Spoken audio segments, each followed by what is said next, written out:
Très heureux de savoir que vous êtes nombreux à suivre cette émission Tolo Belanyoso avec Nadia Jebe. Mbote, bonjour. À tous les fidèles abonnés de CHD TV News. Mbote, bonjour.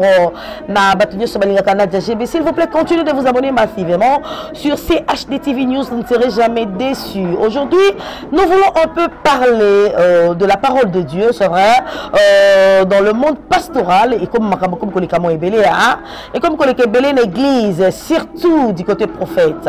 Du côté prophète, en fait, nous allons épingler deux sujets. On va en parler dans le prophète Francis, à comme coupé sa prophétie Mikolo, que papa Ozawa, puis Ozawa, et deuxièmement, on va en parler de prophète Moko Alekine émission pour critiquer artiste Moko Congolais. Alors voilà pourquoi nous avons réussi un homme de Dieu, c'est un artiste, c'est un réalisateur. En fait, il est un peu partout, hein, Papa Gimboma. Il est caméraman, il est journaliste, il est réalisateur, il est artiste et comédien, et surtout beaucoup plus ce que j'aime chez lui, c'est un homme de Dieu, il connaît la parole de Dieu, hormis Makamounio, hormis Moussalane Asalaka. Papa Guy, c'est vraiment un homme de Dieu, c'est quelqu'un qui craint l'éternel.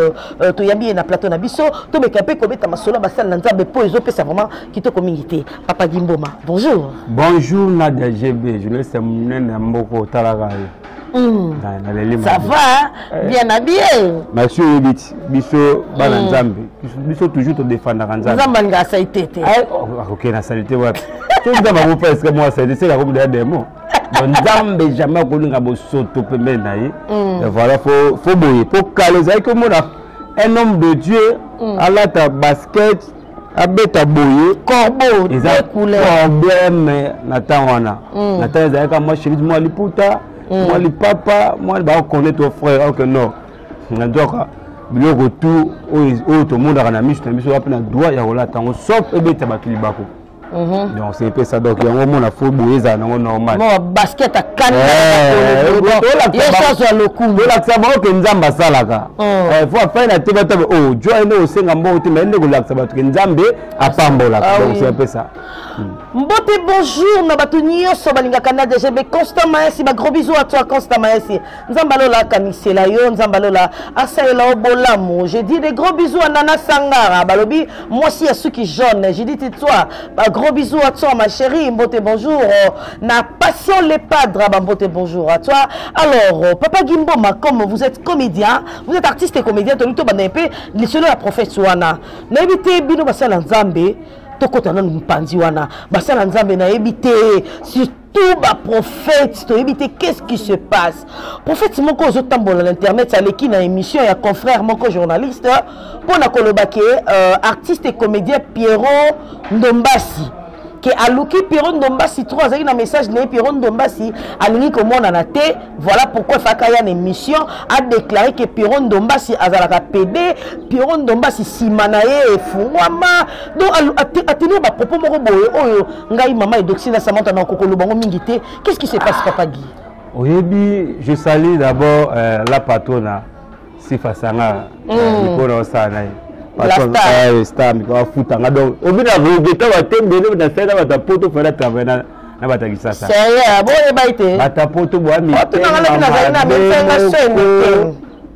taka ba futa ça 50 dollars batapoto ba no futa ba 50 chouette merci na pesi mbote na Bobeti Kumba maman na Israël la bota bébé moko bébé Israël ba gros bisous à toi mon fils ya 50 grand merci.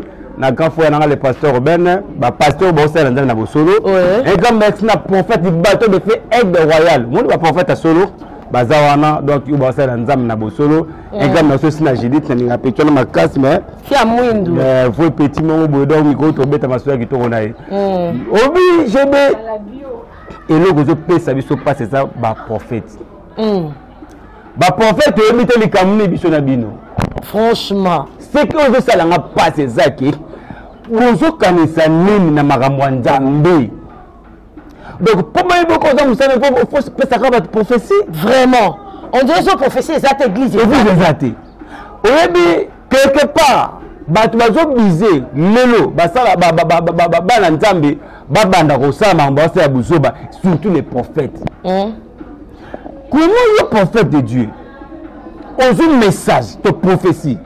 Il y a repéré moto. Pendant que nous avons de monde na TV, au salon na TV pour la. Yebisangai, est-ce que internet est lié à rendre ba compte ou bien comment? Ce qui est la moisse na yé ma nous pandi to que na tout dobi. Est-ce que tel biso na no ba na bato boy. Le prophète so daki na prophétie wana opesango pour de république on est à la TV. Yebisangai. Tout banga pe batu ko yaya. Ça c'est salir la personnalité. Oui. Yep, on dit à Zawana, Magambo bete betami. Au cas bien. Ana famille, ana bande, la famille. Yo prophète au banc tout d'accord. Na boli misangai. Et fongwama, ni le fongwama. Oh si malaye, prophète à lobby, si ma piron de bas c'est ça qu'on fongwama. C'est que piron prophète à l'écarine c'est là voilà. Justement, pourquoi yo nzamba la totina sima mutu. C'est que dans l'église, il y a au monde à peine c'est ça. Papa, to banga nzambe. To banga nzambe. Pesa prophétie na temps réel.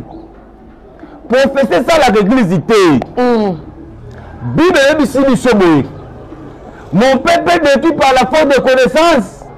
Libo tanza les autres faut parce que mazangi boyemi voilà des bino to bebi sabana na nzambe na ba prophétie. Quel est la prophétie? Papa Guy, permets-moi de te ravir la parole. Bible et Bible aussi que l'esprit des prophètes est soumis aux prophètes. Voilà.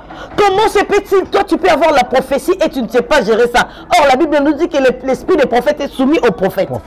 Tu peux maîtriser la prophétie. Il faut t'appeler position, il y a pas l'église. Nous suis pas zawana. Okoya kate maman baneke nzamba yisika biyo okufa maman poa akoya kofi église ça gérer temps faut te gérer mama kabonda obi que la vie tu as 5 ministères tu as un ministère prophétique prophète tu as un pasteur tu as un apôtre tu as un docteur tu as un évangéliste c'est pas prophète maman que maman l'église sur la ça c'est faux hein ça c'est faux maman que maman on est là. On remarque na crête to mi monsieur dans les actes prophétique de pas nzambe ouais monsieur ça démon ya piton ya lokuta alati yo na nzoto bi ko sakula mambo iza na ngoti je be na consulter lelo na ebite vie ka kenja na ebite so mo zo ka suer olanda ba église o yesa makamba boy est-ce que les prophètes étant appelés prophétie est-ce que ça suwa ça suwa na totika biloko yo soki oyo kosela nzambe sela nzambe na ndenge sengeli kosela nzambe teke batu batala basatika yo pesa masakoli asako pe beta à côté so lelo bazoluka yo musala nzambe okimi et pourtant la Bible dit que c'est la parole de Dieu qui guérit. C'est ça. Mais l'homme batu balingi sur le nzambe te papa dit quelque part nous le chrétien tous la ba faute belé batu balingi sur le nzambe te parce que c'est la parole de Dieu qui délivre, c'est la parole de Dieu qui guérit. Batu balingi le nzambe te batu ngora likamna ke ko luka prophète nake ko luka prophète yo prophète nini ya nzambe nzambe yebiso ke mutu wana azaka pede mais attends s'il te plaît likona ngo nzambe yebiso ndengo zawana na nzila kolela na yeza ya kufungama mais papa to banga nzambe ko to tika ba bêtise yo Pierre Lomba ça poursuivre Pierre na yebi ko za confort na na makota théâtre ngana ga sima na yo to na ko tsapu na obenga même baba collègue na ngai o balataka batoja pembe tokolandela mosako lilimbisanga soki yo pe basalaki bongo ngana oya na kodefendre biso to défendre aka Jésus Christ ngana koya na défendre le prophète na kodefendre Jésus Christ na kolinga te kombo ya Yesu Masiya kisama soli na prophétie ya lokuta yep yoro tia fandi wana asetanda kiteki mukolo moko ata ko za bongo okoyela ngope bongo ta franchement soko ni que non on lui que de mon été même na répéter pas ça répéter là na osho wala tout na pas ça répéter au côté le président prophétie on écoute on directement na TV tant on peut si bongo yo bénéficier na nini après prophétie et puis na internet monde on va yemi péo puis on peut à localité internet donc yo beti pour ça mon quiété à quel niveau on que nous que ça ensemble soni nzamba te mi na prophétie te petite prophétie ya moto à l'église mukolo moko Christ akote na synagogue ayebisi badisciple esprit se laisse mouvoir pour annoncer la bonne nouvelle. Amen. Mais la bonne nouvelle était à Makasusu pays. Et comme vous avez comme Motaka Moussa c'est inédit à Matéa. Après si prophétie pendant 45 à 50 minutes. Oui minutes à Matéa. Tu y ebisa ngata mu ndima ozonga na batu bategini Moussa ko. Asakoli papa mona kilo. Bah, papa yungu la kataya qui bat. Ça c'est quel message? Yongo zonga ba joyo ba benga mate, baza ba pelete. Boyende ko detui musala nzambe. Soko moni le simba te kopango. Benga ba petit na yuluka tono mo ya bien. Teka dendo na kwa na bino. C'est ça. Ekutula te kamai. Hein? Si tu as sauté de Konanga GB, nous avons tambola na nzela prophète moi telemisinga o nzamba ebisinga na sola na laisser pas mais te banda makambo o nzamba ebisanga ka minute ozobala na ebisi ozobala kange de na ebisi olo kuta munene na ça ozabando na pote ngana zana ndeko na pote déjà tanga sisi o papa sele na ese na sele te poza lo kuta moko. Je n'ai ni maman le couteau balangana ni ko na poto c'est ngamu na sala mlaki ni poto kolo beta ngata bongo obeti à côté muzo ba ko na nini ko muzo ba boyi on peut sanga prophétie on va ta de ndamba we singa ka mi to kuta na Fatima to beta kam oda emeka ata moko balika ozo sanga ma nostalgie na tantali bala ngoto na mina bala le sous. Vous avez la prophète la deuxième femme peut-être. Vous avez bango, vous avez 5 bâtons sur la quartier. Que nous avons parlé aux Atabandika, Nzamba Ebisinga Boy, Bango Nzamba Ebisaka Bango, Diemadi quoi. Nzamba Ebisaka Bino, Bango Nzamba Ebisaka. Oh, bien, Bison Nzamba le Bagate. Franchement, papa Guy, ils ont fait ça qui est au côté. Or, bisogno sur tout dans la Bible. Tu dis que l'Éternel parle tantôt d'une manière, tantôt d'une autre. Nous avons bien qu'on le banayo morpe nandoto. Très bien. Ne Mikolo faut la signe état dans ma landry. Faut la faire l'exemple de la tsangai landry état dans mes années. C'est ça. On se comprend. Mais basali nanzambe belé le lo baza cause. Il y a description ya battu. Ce qui lelo église ezo beba église lelo zo panzana batu lelo ba famille ezo panzana eza basal nanzambe. Pourquoi je dis ça papa Guy? Excusez-moi moi na mosal nanzambe maman bati que j'aime beaucoup, ma maman c'est une servante de l'Éternel. Mais je dis ça parce que kala biso tozala ba miki affaire misi bezala une église. Oye bokoti pena bofandi Yesu azali awa Yesu azali awa Yesu azali awa esila. Oh Yesu azali sulta. Et comment ça se fait? Mais comment ça se bokoti dadi yo wana genou dadi. Mais c'est quoi cette histoire? Papa Gibi de Mosala Nzambe. Vous avez occasion ko be baba te belé. Le to comme comment na prophète munene, prophète Francis ongai na banda qui ko respecter. Pour da respect na de longui. On a demandé ko respecter au benga na téléphone. Papa, oza na hôtel MP. Ya oyebi MP ndenge mi okenda kuna. Papa Gibi. Jebe wa bilo wa Nzambe na. Obinga e mona ofa na o revete na ebité. Bata sote ka l'église na limité au ko ya ka problème. Franchement. Mais tu limité pour amener là-bas. Kasi bango babi kuna banjoko babi mera kuna. Bali popoto. Mama gomo babi mera kuna. Même banjombo. Wana za na posta bo bengisa ngana yeko sambra po bimisi njo. Ongana ninga bimisa njombo. Oli yango. Ezo ngata jebe. Ngabi na njoto nanga. Ezo gonza ba pombo ngana njombo. Ezo ngana ngo. Obo bomango boko boma ngamo na bibo mona ndako. Zwa bango.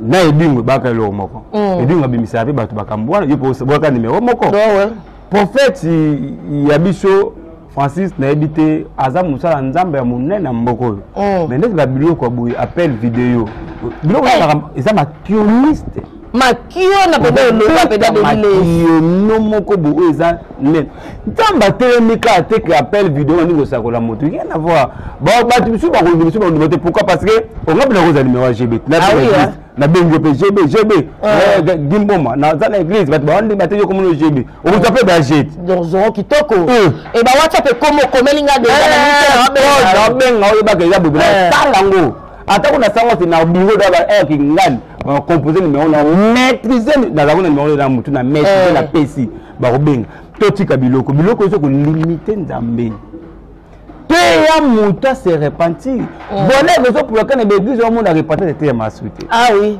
repentance c'est la souté balaka pambolama keneli boso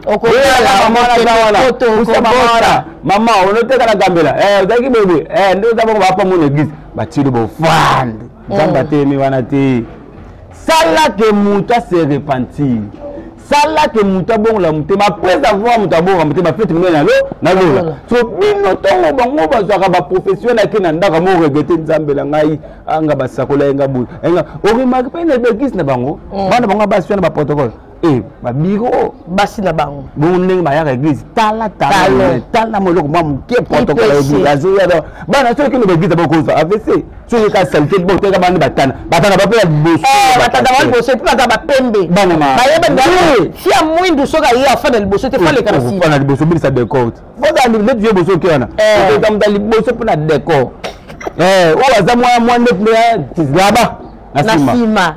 Akota ya molili na. Mununge wa mula nda atala technique simba te. Oh là là. Ozo mo bebisa to ya ngwana. Et puis nakala GB bazumbunda batie wana nzamba lola Yesu kitosala. Yesu azali awa. Ndozo toka Yesu azali tik bazo. Et ça suspect Yesu. Et que ya tena église parce que taka l'église ba komana na église mutata yoko moko. L'église. Animateur l'église avec yoko sabato. Comment ainsi dit l'Éternel. Yoke loko tozo bina mabina bonga mabina ma Yesu c'est quoi ça mabina ma Yesu zemina kosote zambe na lola Yesu masi ya soka zwinga ta lelo problème ekozana na église wana problème ekozana na église wana otena yema wona musala nzambe otalo otiye na omla camarade afale on yoka mokase donge ya pantalon bo senti ba jarangwa tu ba biso ya bango siko bakena na ba marque netika ngai ba joana ba vaja ba fana ba kofi ba vion moko ba master ba sara ba vidéo Francis c'est plus aza pire ba musicien ba kotaka normalité on sakalate ba telo moko ba sona na pied ba tani mete yo sakana ba église alimete ba buaka mbakati église alimete musanza ma église alimete tambo zua cortège zua batu zua ba garde pays ça ba ange zawa ange ba kuma étouffé.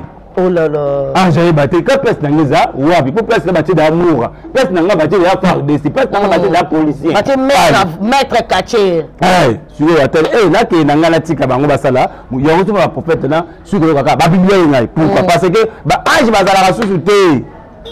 Va te la poso bonza mais si la kala. Bon discrètement na nzambe. En tout cas, dès que nga ba ndete hotel on batanga kwa na bon muté ba muté ça va te ça m'a beaucoup taté ça va te le yeba no rebele na le yebite yeba no tendeli kuna kenda na kuna sala nango o ko to ya tanagi MP ya bandal ya pe musika na biso te ya bandal ya kala chibango wala ça nango ndani bango po zala mutaguna je bi bablo muso ya belo ko ta ngana yeba ngote ngana ba ko te mo za ko te so kana kwa sona bina le pont na so ba kude na mo nomba na mo un pesco ezebele na Kinshasa na matombe ezali na Kasavubu ezali na Bondal ezali en tout cas un persala sala mo hotel na yoka petanga beti pe loko ngo pe numéro ko na pe limité siko deni tout na nini deni les salobi ezama ke na po ba benga ba yepa zoki numéro ba abengi bo moi simo bo mutayambi mo sa na bi oboti ko kotsanga na buzoba na bi ma vie pe de ma pa beti pe lo mo na église na yo ba sangisa ba mbongo beti sa ko libu na suka na komiki ba kangisa ba mbongo ba ba na église ona éviter on veut devenir ça beti libandati beti libanda GB ba prof via ça ka pour dire changer à ça ka prophète il y a peut-être prophète ou pétasse ça niveau ami moi je pète Jésus et mon oka passe ma via auparavant ya kalavé de les njonde koti ta mai ndombi kana mai lelo somme datika mai ya mela ba kufi mamo donc ba problème mai kwa kota muna mesa muta zongo pa bika pa kati mutema nini o na mela mai besanga na telikolo eza ba risque bonzambe mais papa Guina lobi hein toujours limiter mon na nzambe té parce que tu dis que Dieu est capable de faire au muta mokeko ko salate mais et comme il y a niveau nzambe a sala na téléphone parce que nzambe a ordre oui nzambe a désordre té parce que appeler déjà quelqu'un à téléphone en plein culte que Osana hôtel olingi osala Osana moisi aboye non ça c'est du désordre. Je pense pas que Dieu puisse fonctionner comme ça. J'ai un rapport nini na un côté en église na ça appelle pour la xara ba que non nous avons la question na muto ba lobele na téléphone ils ont un rapport motin Bible lobby l'onction transmissible mon l'onction écoute transmissible d'accord il y a peine à prier le béton oyo so za bon time na prier le béton on a vu quand même simba aobika simba pabik na muna miracle ya papa na biso continue na stade ya 20 mai papa continue abi ah on est na bobimba na ngana lati na onction na ngina pambola mutu moko na bilamba na lati alongoli costume alongoli chaussure achango wana abi oyu amoniki azaka pa biloko ekoma aya osimba na muna batu ba muta simba ngazate na landa père moko abi ngai na sambelaka na catholique nzenge na posa na zwa biloko wana mena kokite na mona bonzambe plein muna ba kushakala continue à caler vieux continue à caler le loté vieux continue à caler ba sera ba 20 mai ya martyr na mté otawana moto zoko pa moto mais lelo makambo nezate ba pasteur ba koti ba loge c'est regrettable ba pasteur ba koti à côté ba pasteur vie comme mukie ba pasteur ba se donner na makambo na bango ya vie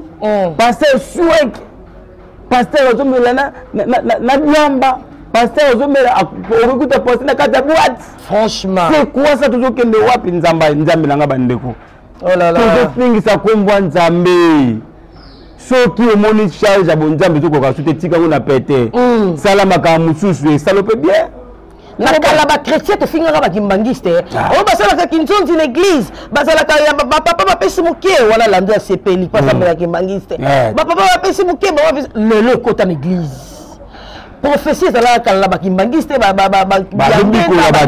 lelo ba église de réveil pour la nini église de réveil tozola makamka na ndenge ya mabe soki omoni biso tozwaka ngo bongo pourquoi parce que tosala ngo na ba sentiment l'église de quoi bakimbangisi ngana ndima ba église wana je mangisi nandimango pwani nandimaka nzamba kimbangisi nandima o bongo ba o teke papa na te nandimaka nzamba asalaka simo kimbango yene wana pesa simo kimbango akala ya lelo suka boka bwana lelo kama tindika chaka bitumba na bitumba umabesa kani si on betaka fanfare na sera nani piano baningana za royaume te kimbangiste koma eza royaume no mabe koti partout kimbangiste ka te ba ko kabwa te ba kabwana mokoto tikala centre pe tikala zomona biloko wana tu wana bota yesu wapi so toza yesu tote na position ni ok bazwaka nzambe batiake na première position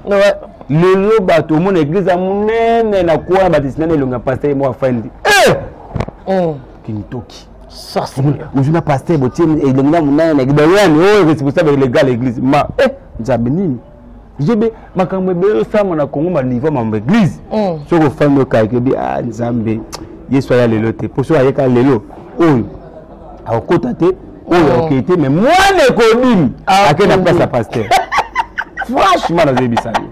Ok, Papa Guy, merci beaucoup en tout cas à se dire Eza vraiment ébélé sur ces dossiers ya mamba prophète oyo ya koloba Eza ébélé makasi po ezo pesa kitoko mingité ezo pesa pasime mawa parce que basa na nzambe ébélé ba bungisi batu omoni mutu moko bongol motema na ndenge solo aye na église aye ko beba omoni mwana auti na ndako na bango aza vierge aye na église comme des vierges donc Eza kitoko mingité et Papa Guy je sais pas si vous avez un conseil ya kopesa ba confrère na yo basal na nzambe pona minute to ba na mpanza basal na nzambe poto yambi wa qualité à mosal na nzambe posa mosal na nzambe pesa na no conseil moko pour économie trop ça n'est vraiment de trop pesa bango conseil et puis quelques dédicaces et ton numéro ça fait du bien.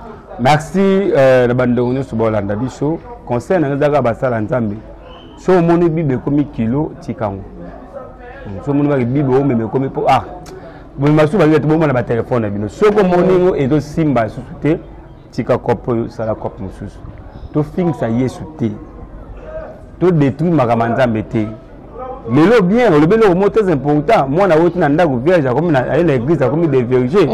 Pendant tant moulaya zaki libanda na ba des vierges qui était avec une église quoi frère mo bolimbi ça pour la thème. Tchaki mi sapi, asimba ça ba na permanence. Azo tota moi na butu mbimba. Oh délivrance en Nzoto. Tant niveau. Tant niveau. Tout ça wana ezo tombola nzambe te mezo kita nzambe. Donc bandeko na ngai ndeko oyo pesa ki prophétie ya papa ya so Pierrot.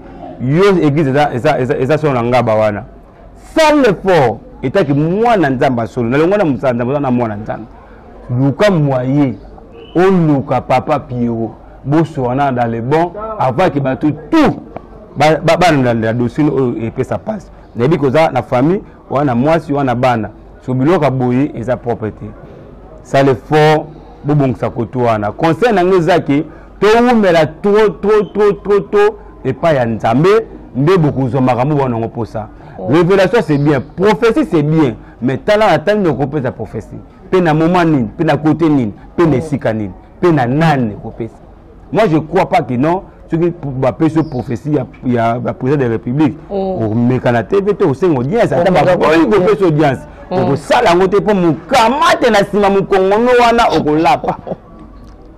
Mais le gars, il est normal partout pour sa prophétie, il a limite et ça va bien. Dans la message que l'on va voir, vous êtes là, oh, à mon tour, ma belle madame, l'imbisa aux zwangate. Nazana bo l'imbicité par l'autre na osenga yo na lobby na ngamo na quoi que maman na lobby ça bien. Ah oui. Pour yo l'imbisa non na le côté. Nazo défendre Jésus-Christ de Nazareth. Nazo défendre même ngana temi ah. Ceux qui passaient dans la bonne nzela kuta yebinga na yaga na TV na la nele maloba yepa kasala linga mitona ndenge na to kenda na ngo bongo soka kenda nga mabe na yaga na pa yo beta ki fo pa to tika soka répéter ka lobi na tonga caméra yaka ka ba kombo to koma benga ba on peut lukela ba problème ba pasteur le ko ba dadi pai ba dadi te ba dadi pasteur ko za pichu ba kombo benga dadi ya dadi taka mwana bita benga pai pasteur comment le pai dadi bonjour baboy pour la nini to boya makambo et grand merci ya batu so baliganga je dois vimba na Angola bishop muna na mboko yo je sais que la longue histoire na Angola toujours na bandeko mingi na Angola merci na Dieu merci matono na Angola donc ba fako bazaka na ngata na zaka na mboko na bino mais mikona na kini a bientôt là to koma wana na Angola to ya lisusu ande to zaka liboso to ya lisusu et grand merci na grand pasteur amuna na mboko yo na kata ba États-Unis ya lipasa